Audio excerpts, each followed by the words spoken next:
Hey guys, what's up, Stock Seeker team? I just wanted to make another video for you guys, kind of just explaining like a little bit of psychology and a little bit of just understanding the market.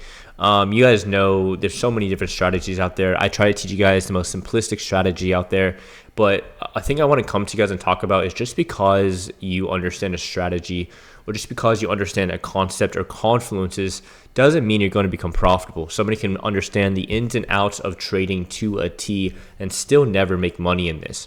Why is that? Well, it's because they have something going on in their head psychology wise, mentally, right? Just for example, they might understand that there's a key level of resistance here, and then they understand that, hey, we're making high rise, higher lows. We understand that the overall direction is bullish. We understand that we have a good understanding that the market is pushing up. But if they don't know how to read price action, they don't know how to read volume, they get scared when they're in a trade, they over leverage, they get FOMO, they get greedy, and so many other emotional factors in trading.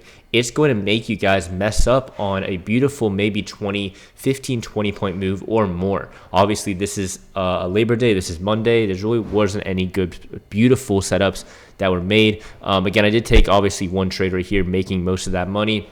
But the biggest thing that I want to talk to you guys about is there's more to just the edge. There's more to just the strategy.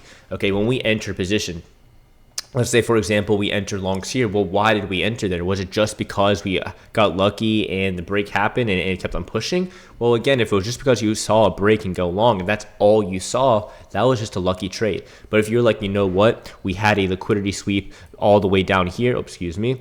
We had a liquidity sweep all the way down here, which obviously was the change of direction. We obviously broke and formed a higher high, higher low scenario, making that uptrend. Again, we saw that this was a key level on a 5-minute time frame. We saw that we got rejected, came back down, never formed a lower high, and we saw that buyers immediately came back up. If you told me that, then I'd be like, okay, that was a good trade, that was a good understanding. But then the second question I can ask you is, okay, cool, just because you entered here, okay, how many contracts are you going with? Was it over leveraging? Was it half size?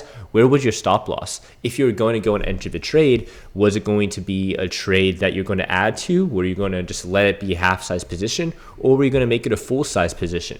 You know, and then you can ask yourself, okay, cool, you got your entry, but where is your take profit going to be? Just because you entered right here doesn't mean that you know when to exit. Was it going to be right here? Was it going to be right here? Was it going to be trying to go all the way up to these highs over here? What was the reason for your exit? Okay, and if you guys can give me a detailed explanation of me asking you guys these questions, then that was an A+ setup. Even if the trade went against you, even if the trade was incorrect, but you still followed all those rules, confirmations, more than two confluences, risk management, position sizing, and understanding the game plan and understanding the overall market direction, then again, you are a trader and you are going to be one step closer to profitability. But again, I just wanted to make a very quick video explaining to you guys that it's just not about strategy all the time. It's going to sometimes be about psychology, emotions with the correct confluences, and then sometimes making sure you just don't overtrade. So hopefully you guys learned something in that quick video. But again, just keep staying green. Always keep practicing, and I'll see you guys later.